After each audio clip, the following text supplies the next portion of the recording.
एक दिन का हाल देखा तो हरिश्चंद्र के बाएं पैर के अंगूठे में कुष्ठ रोग हो गया। थोड़ी सी बातें समझिएगा। बाएं पैर के अंगूठे में इनके कुष्ठ रोग हो गया। हरिश्चंद्र जी गुरु वशिष्ठ जी के पास गए, बोले गुरुवर हम इतना दान पुण्य किए, प्रभु भी परीक्षा लिए और फिर भी हमारे बाएं पैर के अंगूठे में कोढ़ हो गया। गुरु जी ने कहा रुक जाओ, पहले तुम्हारी हिस्ट्री निकालें। गुरु जी ने ध्यान किया, कहा राजन तुम्हारे इतने पाप हैं, कोढ़ तो पूरे शरीर में होना चाहिए था, लेकिन दान पुण्य की बदौलत सब तो कट गया है, थोड़ा बचा है वो तुम्हारे अंगूठे में आया है। बोले गुरुजी इसका उपाय क्या है? गुरु वशिष्ठ ने कहा तुम सूर्य नारायण का ध्यान करो। गुरुवर वशिष्ठ की आज्ञा से श्री सूर्य देव का ध्यान किया, होके प्रसन्न तब नारायण उनको एक चक्र प्रदान किया। जब सूर्य देव का इन्होंने ध्यान किया तो सूर्य नारायण भगवान प्रसन्न हुए और इनको एक चक्र दिया है, सूर्य चक्र। कहा राजन इस चक्र की तुम पूजा करना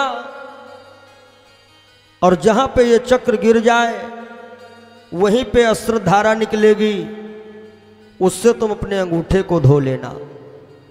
तब ये सूर्य चक्र छूटा तो कहते हैं पूरी धरती की परिक्रमा करते करते नैमिषारण्य के उत्तर दिशा, नैमिषारण्य के उत्तर दिशा 5 योजन एवं छोटी काशी जो आपके ही क्षेत्र में है, गोला गोकर्णनाथ, ये छोटी काशी है।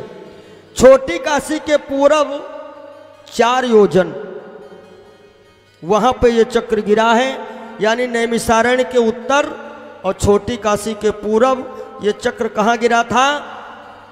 कभी ये कहा जाता था विराटपुरी, उसके बाद हरिग्राम, और आजकल कहते हैं हरगांव। हमारी जन्मभूमि के नज़दीक हरगांव, जहाँ पे वो तीर्थ है, जो लोग गए होंगे, सूर्यकुंड तीर्थ। कार्तिक की पूर्णिमा में इसका बहुत महत्व है, काफी दूर दूर के कुष्ठ रोगी स्नान करते हैं आके। इतना ही नहीं, महाराजा हरिश्चंद्र ने इसी सूर्यकुंड तीर्थ के इर्द गिर्द में छोटे छोटे 64 और चौर बनवाए थे तीर्थ।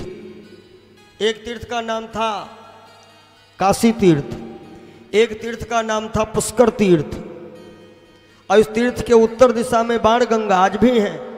लेकिन ये काशी तीर्थ और पुष्कर तीर्थ जो पहले बनाए थे हरिश्चंद्र जी, आज के समय में हर गांव में हमारे आइए तो जो छोटे छोटे चौर बनवाए थे ना, वो सब तीर्थ सब तालाब के रूप में परिवर्तित हो गए हैं।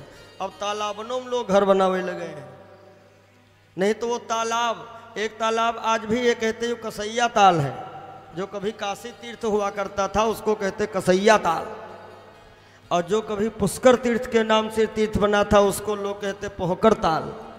और नाव बिगाड़े तो देहाती वो लोग जानते ही हो हालचाल। आप गए होंगे ये पिपरझला, यहाँ पे गांव पड़ता है सड़िलवा, कस्ता से गोला रोड पे, तो वहाँ एक शिव जी का स्थान है। तो हम भी आते जाते एक दिन हमारे दिमाग में एक बात नहीं है, लोग बोले ये दानो बाबा है, तो हम दर्शन करने गए, हुआ भोले बाबा बैठे, तो हम कहा बताओ शंकर जी दानो कब बने? तो हम एक बुजुर्ग से पूछे, हम कहा ये शंकर जी दानो कब बने हैं? कहीं कहा है, हम कहा दानो बाबा बताओ।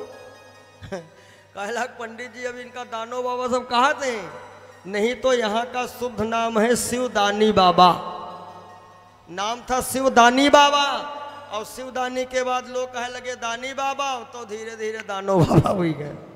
ये देहाती जौन न कही डाल है। और महाराज हरिश्चंद्र जी ने उस जल से अपने अंगूठे को धोया, इससे इनका कुष्ठ रोग जो है ये दूर हुआ है। ये कथा भी जो है ये भविष्योत्तर पुराण के भानकुंड का महात्म्य जो है उसमें इस तीर्थ का भी वर्णन आया है।